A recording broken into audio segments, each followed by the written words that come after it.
Welcome once again, and thanks for joining us. I'm Ryan Wallace, and this is Purple Power Hour, your #1 source for K-State sports. Student filmed and student produced here on the set inside the wonderful walls of Dole Hall on the KSU campus. I will waste no more time because we've got a great show for you here today.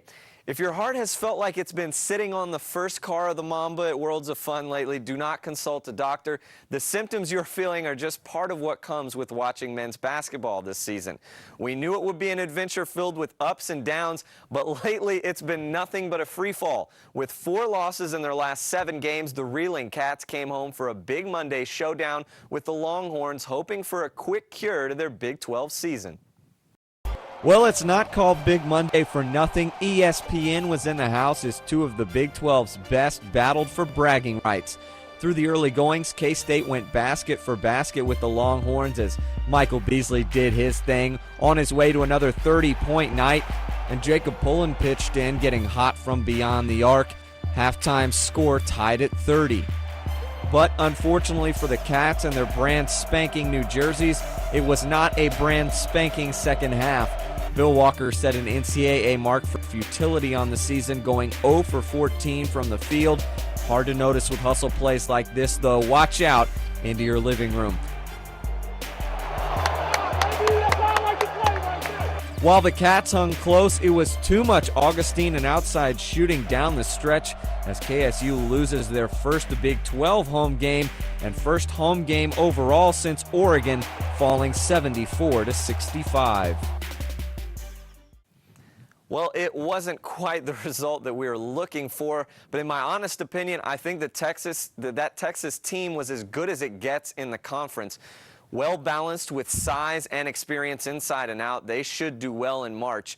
Speaking of the madness on the horizon, I know what you're thinking. Ryan, where are the Cats going to end up? Because I need to buy some tickets right now. Well, let's take a look at what the future may hold in the Purple Power Hour edition of Bracket Breakdown.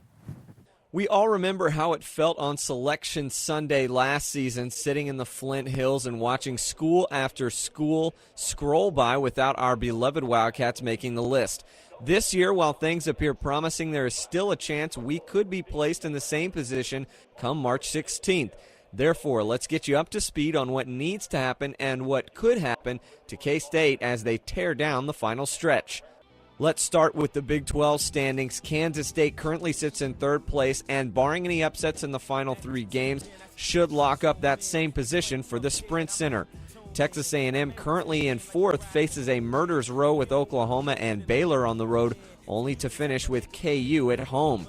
Meanwhile, keep your eyes on the Bears. They seem to have the easiest road ahead of them if K-State should falter, finishing with 2 home games and a trip to Lubbock, not to mention that tiebreaker over the Wildcats. Now, all of that out of the way, let's look at the standings I predicted when the regular season concludes on March 9th. Realistically speaking, I don't see too many major upsets coming that would jar the standings terribly before tournament time. Now, with our standings set, let's go ahead and plug in the bracket, and here's where the Cats will make it or break it.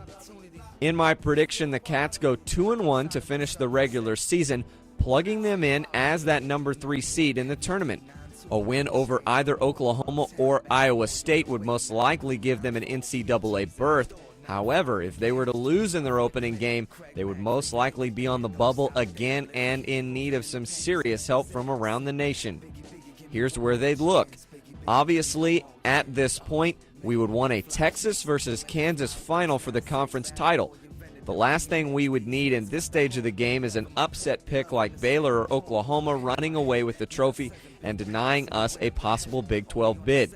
Also, with this said, the Cats would probably pray that around the country teams that are supposed to win would do just that.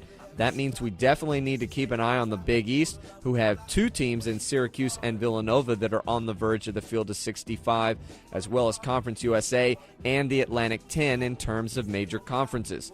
Also helping us would be a strong regular season finish from Cal and Oregon that would undoubtedly help our RPI and strength of schedule. All that said, let's hope our Cats can pull through without having to worry about any numbers and national games. We've hit the finale. The only question now is, Will we see an encore? And with that, we've come to our first break. We like to keep it moving here at Purple Power Hour, but when we come back, we'll take a look at the women's side of the court and track down some fly balls at Toynton Family Stadium with our very own Rex Miller. Don't go anywhere.